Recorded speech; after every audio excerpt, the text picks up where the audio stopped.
Menerapkan cara berhubungan intim agar tidak mengakibatkan kehamilan memang butuh trik yang tepat. Jika salah langkah, bisa-bisa Anda kebobolan hamil tanpa direncanakan. Sebelum melanjutkan video ini, yang belum subscribe jangan lupa subscribe dulu dan klik loncengnya. Anda mungkin pernah mendengar bahwa ada posisi seks yang bisa mencegah kehamilan. Akan tetapi, faktanya belum ada posisi khusus supaya tidak hamil saat seks pada masa subur. Meski begitu, Anda dan pasangan tidak perlu khawatir. Berikut ini beberapa cara yang dapat dicoba agar Anda tetap bisa berhubungan intim dan tidak mengakibatkan kehamilan. 1. Hindari berhubungan seksual saat masa subur. Setelah perdarahan haid berhenti, Anda memasuki masa awal ovulasi. Masa yang disebut juga masa subur ini terjadi saat tubuh sedang mempersiapkan diri untuk melepaskan sel telur. Jika Anda berhubungan seks pada masa ini, kemungkinan untuk hamil tentu tinggi. Oleh karena itu, Anda sebaiknya tidak berhubungan intim sebelum menstruasi, terutama saat masa subur. 2. Berhubungan intim menggunakan kondom. Cara mudah untuk berhubungan intim agar tidak hamil ialah dengan menggunakan kondom.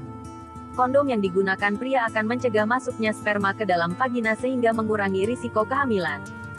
Selain dapat mencegah kehamilan, kondom juga dapat melindungi Anda dari berbagai penyakit kelamin atau menular seksual serta penularan HIV/AIDS. 3. Berhubungan intim dengan menggunakan kontrasepsi. Jika Anda belum mau hamil, hindari berhubungan seks tanpa alat kontrasepsi, terlebih pada masa subur. Ini merupakan salah satu cara termudah untuk berhubungan intim yang tidak mengakibatkan kehamilan. Berikut pilihan metode kontrasepsi yang bisa Anda gunakan. KB suntik, pil KB, IUD, spiral. 4. Senggama terputus. Senggama terputus atau juga disebut dengan keluar di luar, artinya pihak pria harus menarik penisnya keluar dari vagina sehingga ejakulasi terjadi di luar tubuh wanita. Ini merupakan salah satu cara KB alami yang banyak digunakan orang agar tidak hamil setelah berhubungan intim. 5. Gunakan kontrasepsi darurat setelah berhubungan seksual tanpa pengaman. Pil kontrasepsi darurat. Minum pil kontrasepsi darurat atau yang disebut juga morning after pill dalam 120 jam atau 5 hari setelah berhubungan seks tanpa kondom. Ada dua jenis pil kontrasepsi darurat yang memiliki kandungan berbeda, yakni ulipristal dan levonorgestrel.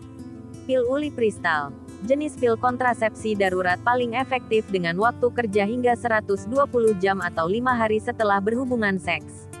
Anda membutuhkan resep dokter untuk mendapatkan pil ini. Pil levonorgestrel. Jenis pil kontrasepsi ini bekerja maksimal dalam 72 jam atau 3 hari setelah berhubungan seks. Pil ini tersedia tanpa atau dengan resep dokter di apotek. Demikian tadi penjelasan mengenai cara berhubungan intim agar tidak hamil.